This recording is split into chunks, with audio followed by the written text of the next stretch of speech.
আসসালামু আলাইকুম ওয়া রাহমাতুল্লাহি ওয়া বারাকাতুহু।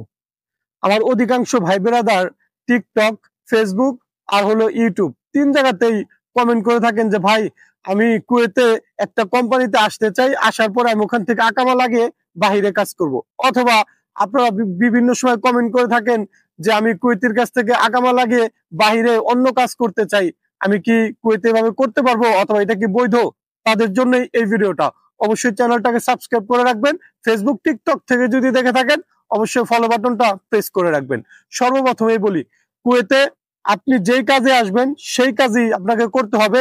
যেই কোম্পানিতে আপনার ভিসা লাগানো থাকবে সেই কোম্পানি থেকেই আপনাকে কাজ করতে হবে। যদি আপনি কখনো বেশি টাকার জন্য অন্য কোনো কোম্পানিতে অথবা কুয়েতের কাছ থেকে আকামা লাগিয়ে অন্য কোনো কাজ করে থাকেন, আপনি কিন্তু আপনার এই কুয়েতে যে ল আছে অথবা আইন আছে সেই আইন অমান্য করলেন অথবা ভঙ্গ করলেন। কারণ কুয়েতে এটা সম্পূর্ণ অবৈধ এবং এটা দণ্ডনীয় অপরাধ। এখন বলি যে আপনার কি শাস্তি হতে পারে। আপনি যদি কখনো কোনো কোম্পানিতে আকামা লাগিয়ে বাহিরে অন্য কোনো কোম্পানিতে অথবা অন্য কোনো কাজ করেন অথবা কুয়েতের কাছ থেকে আকামা লাগিয়ে এই ধরনের কাজ করে থাকেন, সেই ক্ষেত্রে যদি আপনি কখনো পুলিশের কাছে ধরা পড়েন অথবা কাজ করা অবস্থায় যদি আপনি কখনো আপনার শোন চেক আসে অথবা বলদিয়ার যে চেক গুলো এসে থাকে সেই চেকে যদি আপনি কখনো পড়ে যান, সেই ক্ষেত্রে আপনার কি হবে জানেন? আপনাকে সর্বপ্রথম পুলিশ ধরবে, ধরে আপনাকে মকফরে নিয়ে যাবে। মকফরে নিয়ে গিয়ে হয়তোবা 1 মাস, 2 মাস অথবা 3 মাস কিছু কিছু ক্ষেত্রে লেগে যায়। আপনাকে এই ধরনের একটা সময় নিয়ে আপনাকে দেশে পাঠিয়ে দিবে। দেশে পাঠাবে তাও কিভাবে একটাবার ভেবে দেখেন যে আপনাকে ফিঙ্গার করাবে। আপনাকে ফিঙ্গার করিয়ে এই কুয়েত থেকে আপনাকে দেশে পাঠিয়ে দিবে।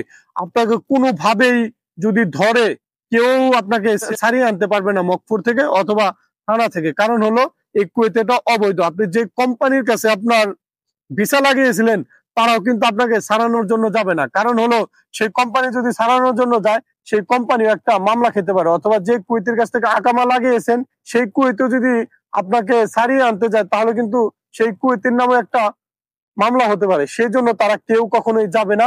আপনি আপনার নিজ দায়িত্বে যদি এই ধরনের কাজ করতে পারেন কিছু টাকা বেশি পাওয়ার জন্য, তাহলে আপনি নিজে করবেন এবং নিজের রিস্ক নিয়ে এই কুয়েতে আপনাকে জীবনযাপন করতে হবে। আমি মনে করি ভাই যে এতগুলো টাকা দিয়ে আসবেন, আসার পরে কেন আপনি এই ধরনের কাজ করবেন? কারণ আপনাকে যদি এই দেশ থেকে ফিঙ্গার করে পাঠিয়ে দেয়, আপনি কিন্তু কুয়েত, দুবাই, বাহরাইন, ওমান, কাতার, আরব গালফের যতগুলো দেশ আছে কখনো কোনোদিন আর যেতে পারবেন না। যাওয়ার পরে আপনি কখনো আকামা লাগাতে পারবেন না। অবশ্যই আপনি বৈধতার সাথে এই কুয়েতে কাজ করার চেষ্টা করবেন। কিছু টাকা বেশি পাওয়ার জন্য যদি এই ধরনের কাজ করে থাকেন, হয়তোবা আপনি পুলিশের কাছে ধরা নাও যদি পড়েন, অনেক কিছুই করতে পারবেন এই কুয়েতে। কিন্তু যদি আপনি ধরা পড়ে যান তাহলে কিন্তু আপনার লাইফটা এখানেই শেষ।